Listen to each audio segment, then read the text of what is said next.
আর এবার নজর রাখবো অবশ্যই নিউ টাউনের দিকে, কারণ আপনাদের বলেছিলাম পুকুর ভরাট হয়ে যাচ্ছে। রাতের অন্ধকারে পুকুর ভরাট করে বিলাসবহুল রিসর্ট উঠে যাচ্ছে। স্থানীয়রা যখন প্রতিবাদ করতে যাচ্ছেন কোনো রকম কোনো লাভ হচ্ছে না। কিন্তু কারা এই পুকুর ভরাট করছে, কাদের দ্বারা এই পুকুর ভরাট হচ্ছে, আদৌ কি পারমিশন রয়েছে? অনেক প্রশ্ন কিন্তু ঘোরাফেরা করছে। অবশ্যই সেই প্রশ্নগুলোর উত্তর আমরা জানার চেষ্টা করব।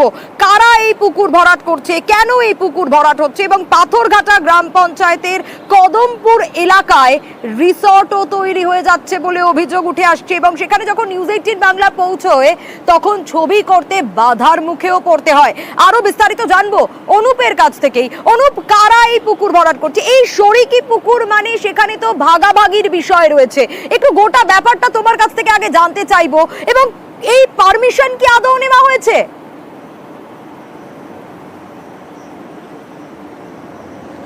তো পাথরঘাটা গ্রাম পঞ্চায়েত নিউ টাউন, মূলত সেই নিউ টাউনের কদমপুকুর এলাকা, এই এলাকাতেই একেবারে রিসর্ট তৈরি করা হচ্ছে বেআইনিভাবে পুকুর ভরাট করে।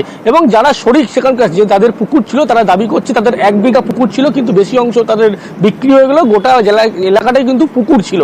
এবং এই যখন অভিযোগ করা হচ্ছে, সেই সময় যখন ছবি করতে যায় নিউজ 18 বাংলার পক্ষ থেকে, সেই সময় কিন্তু শাসানির মুখে পড়তে হয়, হুমকির মুখে পড়তে হয়।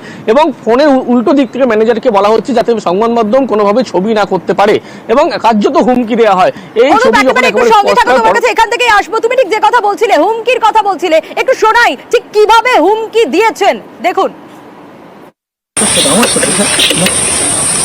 আমি কিছু ভয় করছি না। কি বলছেন আপনি তাহলে?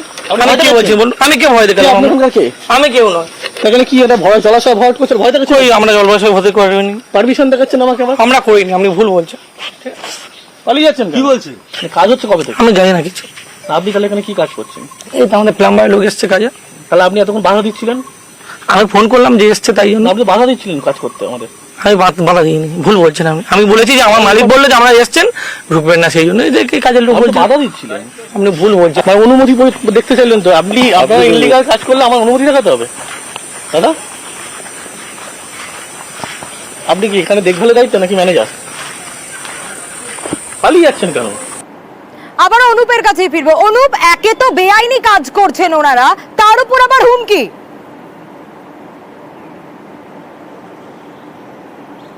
একেবারে বেআইনি জলাশয় যখন পুকুর ভরাট করা হচ্ছে, তার উপর সেই খবর যখন করতে যাওয়া হয় তখন কিন্তু হুমকির মুখে পড়তে হয়। এবার এই ঘটনা টেকনোশ্রী যে থানার আইসি সোমনাথ ভট্টাচার্যকে জানানো হলে তিনি কিন্তু জানান যে একেবারে জমি সংক্রান্ত বিষয়, তাদের দেখভালের মধ্যে পড়ে না। গোটা বিষয়টি বিডিওকে জানানো হয়। বিডিওর পক্ষ থেকে কিন্তু পরবর্তী ক্ষেত্রে যখন বলা হয় রাজারহাট বিডিও, তিনি কিন্তু ঘটনাস্থলে লোক পাঠান, এবং সেখানকার মানুষজন তারা বারবার প্রতিবাদ করেছেন, এমনটাই দাবি করছেন, বলেও কোনো রকম কেউ ব্যবস্থা নেয়নি, এমনটাও কিন্তু দাবি করা হচ্ছে। পঞ্চায়েত যিনি প্রধান পঞ্চায়েতের বাড়ির ঠিক ঢিলচোরা দূরত্ব, সেখানেই কিন্তু এই বেআইনিভাবে পুকুর ভরাট করে রিসর্ট তৈরির কাজ চলছিল। কিন্তু গতকাল যখন আমরা সেখানে পৌঁছই, পরবর্তী ক্ষেত্রে পঞ্চায়েতের পক্ষ থেকে দেখা যাচ্ছে, সেখানে পঞ্চায়েতের পক্ষ থেকে বলা হচ্ছে, উপপ্রধান আক্তার আলী গাজী তিনি দাবি করছেন যে সেখানে কিন্তু এই বেআইনিভাবে জলাশয় ভরাট করা হচ্ছে, পুকুর ভরাট করা হচ্ছে। এই অভিযোগ যখনই তারা পেয়েছে, তারা কিন্তু আইনি নোটিশ পাঠিয়েছে। যদি এই জলাশয় কোনোভাবে কাগজ বা নথি দেখাতে না পারে, সেক্ষেত্রে কিন্তু এই পুকুর পুনরায় খুঁড়িয়ে দিতে হবে, এই নির্দেশও কিন্তু দেওয়া হচ্ছে। সব মিলিয়ে বলা যায় একেবারে খবর যখন সম্প্রচার খবর করতে গেলে সেখানে কিন্তু বাধার সম্মুখীন হচ্ছে। পুলিশকে জানিয়েও কিন্তু কোনো সুরাহা না হলেও ভিডিওকে যখন গোটা বিষয়টি জানা হয়, ভিডিও কিন্তু আশ্বস্ত করে গোটা বিষয়টি খতিয়ে দেখার জন্য। একেবারে যেমনটা বলছিলেন এবং যেটা বলছিলাম যে শরিকি পুকুর, অর্থাৎ এক পক্ষ বিক্রি করেছে এবং অপর পক্ষও রয়েছে। এক পক্ষের বক্তব্য কিন্তু পাওয়া গিয়েছে, কি বলছেন তারা, কি অভিযোগ তাদের, একটু শোনাই। লরি করে মাটি আসছে, রাতি বেশি দিনই কম, এসব হাট হচ্ছে। মানাও করেছিলাম, গ্রাহ্য করিনি। মানে কতটা জলাশয়টা কত বড় ছিল? তা প্রায় 1 বিঘে মতো। ওটা ডোবা না, পুকুর, বড় পুকুর। আচ্ছা। তো আমাদেরই শরিক ওনার পিসিরা বিক্রি করে দিয়েছে, চারুলতা মালিক ভর্তি করছে। মানে এটা গোটাটাই পুকুর ছিল? গোটাই পুকুর, এখন হাফের উপর পুকুর আছে পড়ে, আর অর্ধেক বেঁধে মাটি ভরাট হচ্ছে। পঞ্চায়েত প্রধানের তো বাড়ি একদম কাছেই দেখি এটা। একদম নিকটে। কিছু বলছে না তারা? তারা নিশ্চয়ই ইন্ধন আছে, তা নাহলে হয়? তারা ইন্ধন না তাহলে হয় কি করে? আর এবার উপপ্রধানের বক্তব্য শোনাবো। তিনি বলছেন নোটিশ পাঠানো হয়েছে, ব্যবস্থা নেওয়া হবে, আশ্বাস দিয়েছেন তিনি। শুনুন। একটা খবর পেয়েছি, গ্রামের লোকই আমাদের খবর দিয়েছিল।